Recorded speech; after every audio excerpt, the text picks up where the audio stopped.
Bismillahirrahmanirrahim. Assalamualaikum warahmatullahi taala wabarakatuh. Alhamdulillah hari ini kita bertemu lagi dalam seminar Keluarga Rahmah. Indahnya jika bersamamu anjuran Ikram Jasim. Alhamdulillah hari ini kita bersama seorang lagi speaker bernama Cikgu Hafiz bin Muhammad Hamdan. Assalamualaikum Cikgu. Assalamualaikum warahmatullahi wabarakatuh semua. Waalaikumsalam warahmatullahi wabarakatuh. InsyaAllah hari ini kita akan bersama-sama dalam satu topik yang akan dibacakan oleh Cikgu yang bertajuk membumikan teori keperluan manusia dalam mendidik anak. InsyaAllah hari ini kita akan berbincang dengan lebih lanjut tentang topik ini. Tapi sebelum kita bermula, kita mulakan dengan Al-Fatihah. Bismillahirrahmanirrahim. Bismillahirrahmanirrahim. Bismillahirrahmanirrahim. Maliki yaumiddin. Iyyaka na'budu wa iyyaka nasta'in. Ihdinas siratal mustaqim. Siratal ladzina an'amta 'alaihim ghairil maghdubi 'alaihim waladdallin. Amin. Rabbi shrah li sadri wa yassir li amri wa hlul 'uqdatam min lisani. Amin amin. Okey Cikgu, sebelum kita mula boleh Cikgu perkenalkan sedikit latar belakang Cikgu? Okey, alhamdulillah. Wassalatu wassalamu ala asyrafil anbiya'i wal mursalin wa ala alihi washabbihi ajma'in. Bismillah, Rabbi shrah li sadri wa yassir li amri wa hlul 'uqdatam min lisani yafqahu qawli. Okey, memperkenalkan diri, nama diberi Hafiz bin Muhammad Hamdan. Sedikit latar belakang saya seorang saya bekerja sekarang ni sebagai seorang guru di sebuah sekolah rendah, guru yang berkhidmat di sekolah kebangsaan di Negeri Sembilan lah. Saya sekarang ni menetap di daerah Gemencit, jadi bekerja dekat sini lah. Jadi sudah berumah tangga alhamdulillah dan mempunyai 4 orang cahaya mata. 2 orang lelaki, 2 orang perempuan. Jadi itulah seorang guru dan juga seorang bapa insya-Allah. Alhamdulillah. Jadi insya-Allah sebagai seorang guru dan seorang bapa, insya-Allah cikgu akan membincangkan tentang tajuk membumikan teori keperluan manusia dalam mendidik anak-anak. Insya-Allah cikgu teruskan. Okey, baik. Alhamdulillah, jazakallah khairan kepada Akhi Fakrani Hayyun atas kata sudi untuk jadi moderator kan, sama-sama dalam perkongsian ni. InsyaAllah, saya pun belajar juga. Okey, jadi sama-sama kita berkongsi tentang tajuk ni yang saya rasakan ini sangat penting lah untuk kita pelajari ataupun untuk kita ketahui lah sebagai seorang yang berhubung rapat dengan kanak-kanak kan. Terutamanya saya pun walaupun seorang guru, jadi topik teori keperluan ni belajar waktu zaman kat maktab dulu lah, ambil degree dulu. Tapi lama kelamaan kalau kita tak pulang kaji balik, jadi benda ni kita akan lupa lah. Jadi alhamdulillah kita diberi kesempatan dalam seminar ni untuk sama-sama kita tengok balik teori-teori yang berada di teori ilmiah lah dalam psikologi kanak-kanak ni. Okay, jadi saya rasakan ini sangat bermanfaat untuk saya sebagai seorang bapa dalam mendidik anak-anak kita lah. Jadi saya rasa bertuah lah untuk kita sama-sama berkongsi tentang tajuk ni. Baik, jadi saya teruskan. Pertama sekali saya ucap terima kasih lah kepada semua yang sudi untuk bersama-sama dalam seminar ni. Jadi saya mohon kemaafan jika ada terlebih dahululah disclaimer kan. Sebelum kalau ada apa-apa yang saya kongsikan bersama ni, ada sedikit ada apa-apa yang kurang jadi kita sama-sama tambah baiklah. Okey, jadi ini saya kongsikan apa yang saya baca lah dengan kita belajar lah. Okey, insyaAllah. Okey, baik. Saya teruskan slide seterusnya. Kita sebagai seorang bapa ataupun siapa-siapalah yang ada ahli keluarga yang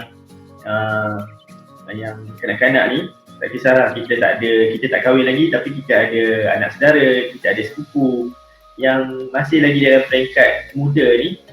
Jadi kita takut kalau ada masalah tingkah laku lah di kalangan anak-anak kita kan. Jadi kita ini sangat membimbangkan lah, sangat takut dan terjadi na'udzubillah kalau berlaku di kalangan ahli keluarga kita. Tapi apa yang saya nak kongsikan dalam teori keperluan, benda ni sebenarnya dia cakap benda ni timbul akibat daripada ada beberapa keperluan yang tidak dipenuhi. Jadi dia bukannya jadi secara masalah tingkah laku ni bukannya jadi secara tiba-tiba, bukannya jadi secara tak sengaja.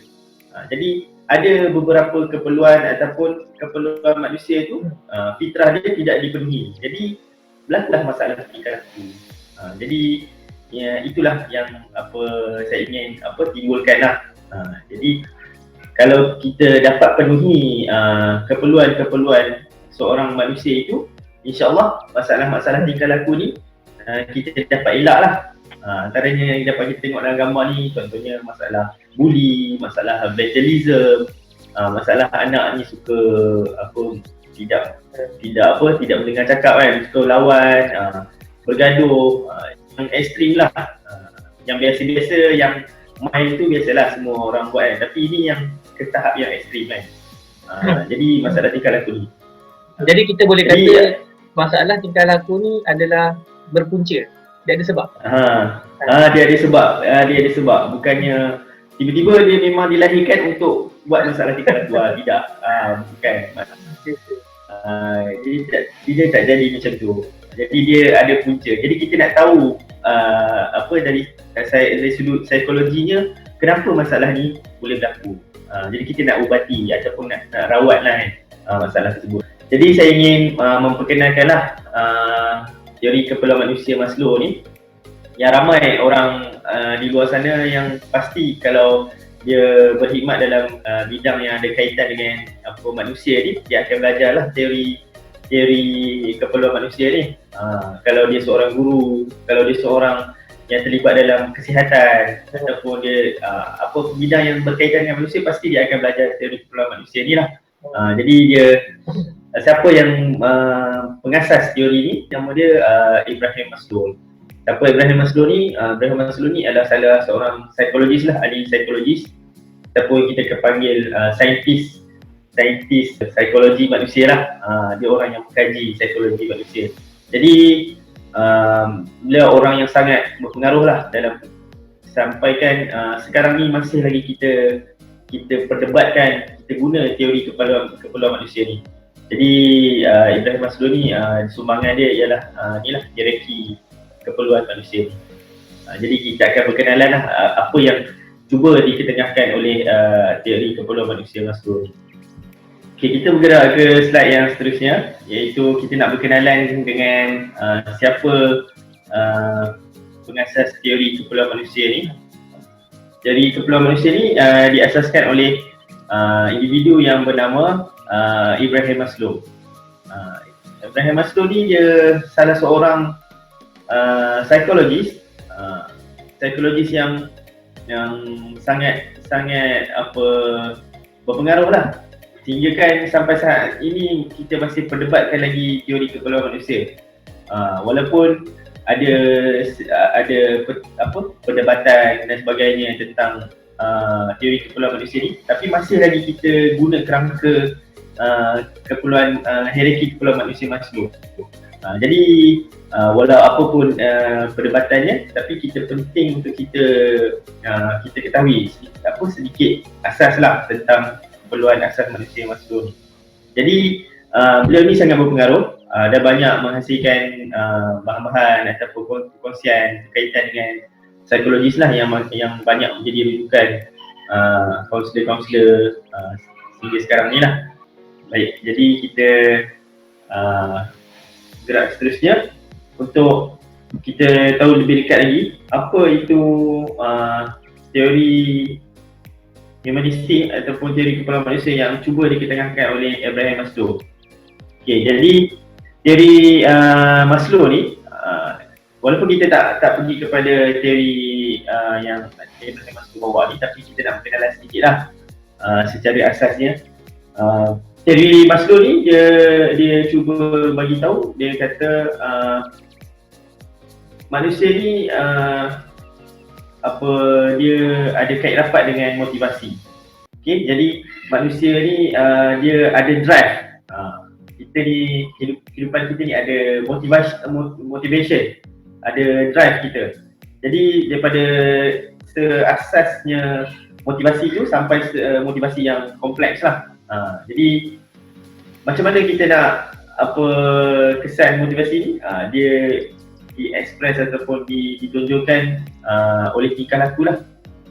Tingkah laku yang tingkah laku luaran manusia. Jadi beliau beranggap bahawa individu ni akan bermotivasi kerana sesuatu matlamat. Jadi kita ni manusia ni akan terus mengejar ataupun kita buat sesuatu kerana ada drive, ada motivasi. Itu yang dikedengarkan oleh Abraham Maslow lah dalam pendapat teori dia ni.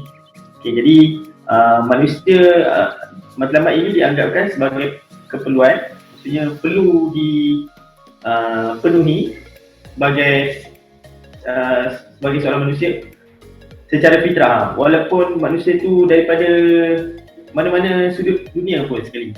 Walaupun dia duduk dalam hutan Amazon, walaupun dia duduk dalam bandar yang penuh sesak, sebagai manusia dia akan ada motivasi untuk keperluan yang untuk dia penuhi. Jadi konsep humanistik ni ada dia kata menyeluruh lah, secara kalau kita boleh faham, maksudnya ialah secara fitrahnya lah manusia ni macam mana, macam itulah. Okey, jadi yang kita nak bincangkan pada hari ini ialah Maslow ni nak bawa kita kepada apakah keperluan individu tu. Itu dia punya, itulah keperluan individu. Dalam konteks kita pada perbincangan ni kita nak tengok kanak-kanak lah.